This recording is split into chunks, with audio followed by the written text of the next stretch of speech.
Muito bem, tudo bem com vocês? Espero que sim, espero que estejam todos ótimos e ótimas.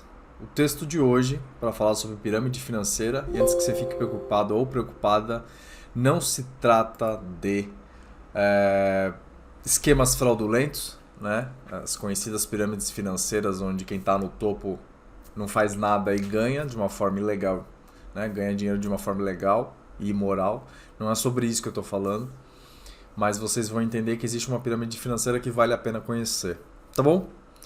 Bom, esse é o primeiro vídeo para falar sobre mercado, desenvolvimento, finanças, economia. É o primeiro vídeo que trata efetivamente sobre esse tema, dos textos que eu comecei a divulgar no LinkedIn. Basicamente, antes da gente falar sobre a pirâmide financeira, acho que é interessante colocar um princípio básico, né, de momentos, atitudes que você pode ter quando você recebe uma renda.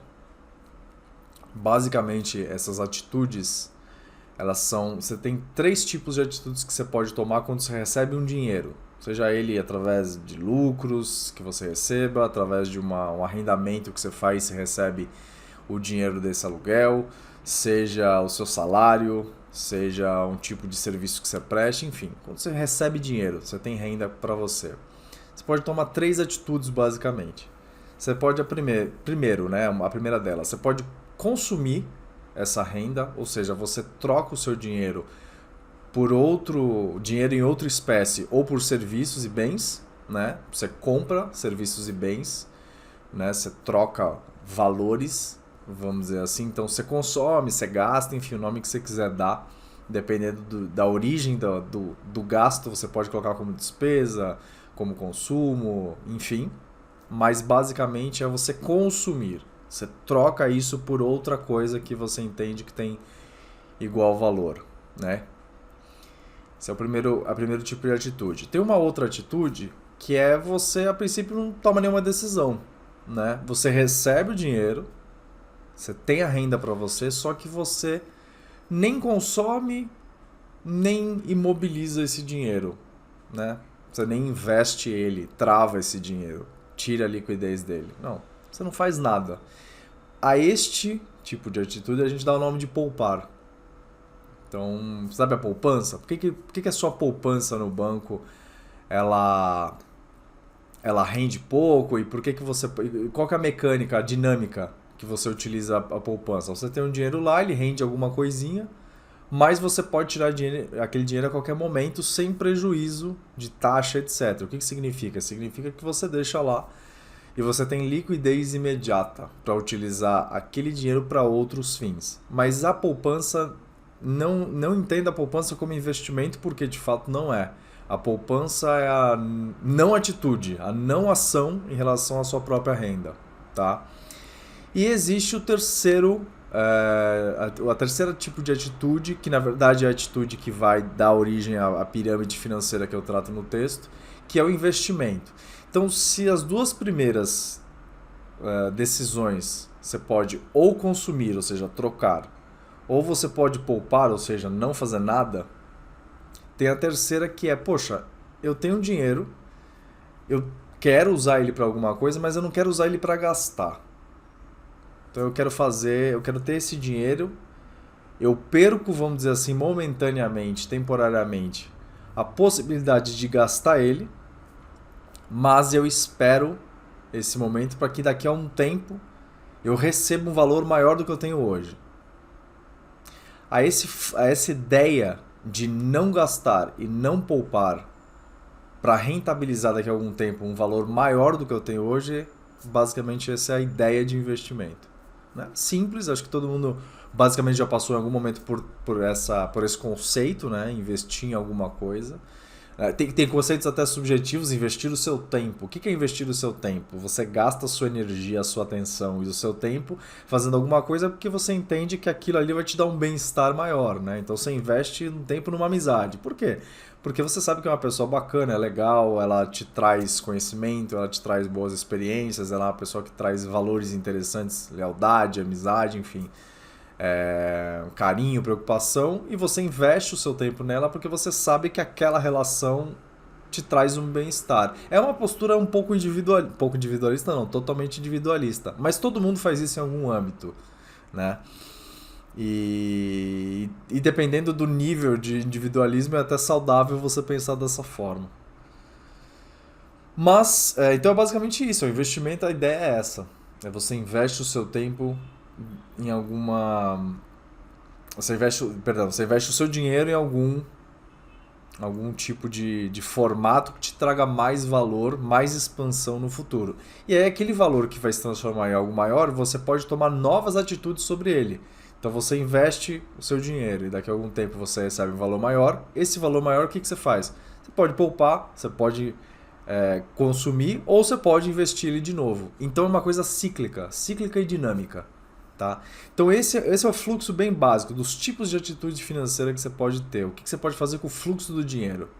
Esse terceiro ponto, o investir o dinheiro, e aí que entra este conceito da base, da pirâmide. Aqui a pirâmide, o que significa que eu estou chamando de pirâmide? O investimento você sempre olha, se você espera, se aposta por não consumir e não poupar para ter um valor maior depois, quais são os fatores, a tomada, o que te orienta na tua tomada de decisão para esperar? É o tempo que você vai esperar, né? Por quanto tempo você deixa de ter liquidez para consumir ou para poupar? Qual é o retorno? Eu vou sair de 10 e daqui a algum tempo eu vou receber 50. Então, como se você tivesse 5 vezes mais depois. E um fator muito importante que é o risco. O que é o risco? E eu vou começar por ele. O risco e o prazo, para mim, são as bases da pirâmide. O risco é a possibilidade das coisas ocorrerem de uma forma diferente do que você tinha planejado. Então, quando você quer sair de um lugar para ir para outro lugar, você corre o risco de não chegar lá, de não conseguir chegar no tempo que você prometeu que você ia chegar, ou no tempo que você precisava chegar. Corre o risco de você chegar se sentindo de uma forma diferente. Então, tem vários riscos, né? Quando você vai de um lugar para o outro, por exemplo, você tem vários riscos.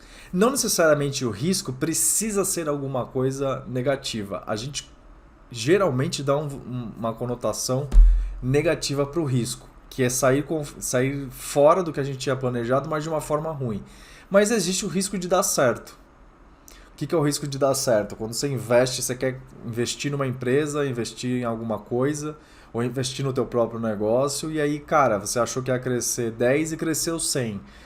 Pô, deu muito certo, deu mais certo, né, em termos de valores financeiros, deu mais certo do que você imaginava. Qual que é o risco de acontecer isso? Você vai ter que crescer essa estrutura, então são novas preocupações. Pô, eu preciso trazer alguém para trabalhar comigo, pô, eu preciso desenvolver novos parceiros, novos clientes, novos fornecedores, para poder atender a tua própria expansão. Então é isso que eu estou chamando de risco de dar certo, é as coisas fluírem mais rápido e melhor em termos de valores monetários do que você imaginava, e aí você tem novos problemas, novas dúvidas e novos desafios. Mas, obviamente, a gente sempre coloca o risco uma conotação de não dar certo. Então, qual que é o risco de um investimento? É a pessoa que toma o teu dinheiro não te devolver, é a pessoa não devolver no tempo que ela prometeu, é a pessoa não devolver num patamar de retorno que ela prometeu. Então, tem vários riscos, né? Quando você constrói, no caso da energia, qual que é o risco de um projeto de construção de um gerador de energia, seja ele de qualquer tipo? É exatamente isso, é a operação dele não fluir, a parte da regulação vigente, atrapalhar, né, a própria construção de uma usina, são as leis de alguma forma impactarem nisso, é o surgimento, por exemplo, de um novo tributo que impacta na parte financeira, é um parceiro que ia construir a usina e teve problemas para construir e atrasa o projeto, ou desiste do projeto. Então, o risco, quando a gente fala de setor de energia, está muito associado não só ao risco financeiro, de você investir e não ter o retorno, mas também no risco operacional das coisas. Não só na construção, como na operação depois que já está construída a usina, né? E isso impacta diretamente no retorno financeiro. Então, o risco Entenda como a possibilidade das coisas saírem diferente do que você tinha planejado, para bem ou para mal. Esse é o primeiro fator que você olha na base da pirâmide. O outro, obviamente, é o prazo. Está muito ligado com a questão do risco, né? Eu estou disposto a esperar um ano para receber um investimento de volta. Eu investi em 10 e vou receber 20 daqui a um ano. Mas e se ao invés de receber 20 em um ano, tem uma demora, um problema, eu vou receber 20 daqui a 3 anos? Continua fazendo sentido você esperar? Isso é uma conta muito sua. Né? Não existe uma resposta pronta do tipo, esse é um investimento bom, esse não é um investimento bom. Existe um investimento bom que é para você, porque você vai colocar as suas circunstâncias de análise. Né?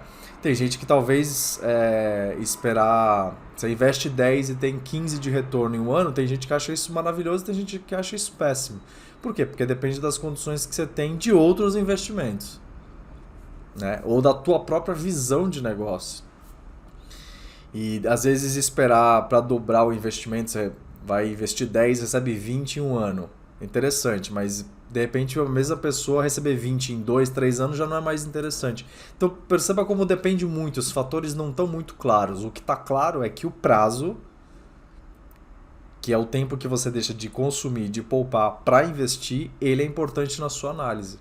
Assim como o risco também é. Então prazo e risco são a base da pirâmide, né, que forma o conceito mais assertivo e mais visual possível de todos. O prazo, muitas vezes, a gente consegue enxergar o número do prazo, né? 1 ano, 2 anos, 3 anos, mas a gente não enxerga o quanto o prazo afeta a nossa vida pessoal. Se você falar assim, vou esperar 5 anos, eu vou esperar 10 anos, é difícil a gente se enxergar com muita clareza daqui a 5, 10 anos. Então é meio que você perde um pouco o senso da realidade. Diferente de você, eu tenho que esperar uma semana, eu tenho que esperar 6 meses.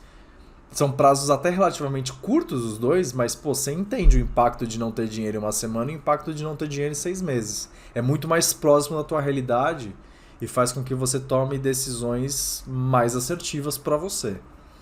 Então, tanto prazo, a gente perde um pouco essa possibilidade de enxergar o efeito dele e o risco também. Se eu tiver um risco contratual de não entregar alguma coisa que eu prometi ou não me entregarem alguma coisa que me prometeram, você vai ter que entrar com processo, você vai ter que entrar na justiça, isso toma tempo, mais uma vez o prazo, mas também envolve dinheiro, então se eu tiver que pagar alguma coisa, quanto que eu vou pagar? Esse quanto que eu vou pagar, quanto ele representa do meu patrimônio ou da minha capacidade de gerar dinheiro, né? Então, o risco está muito associado a isso. O risco e o prazo são dois conceitos que estão muito associados, eu não vou dizer a não clareza, porque a gente sempre dá para buscar clareza. A gente sempre consegue buscar clareza. Mas eles são mais imperceptíveis a médio e longo prazo. Agora, o retorno, o número, também tem uma característica um pouquinho subjetiva, quando você olha muito lá para frente no tempo.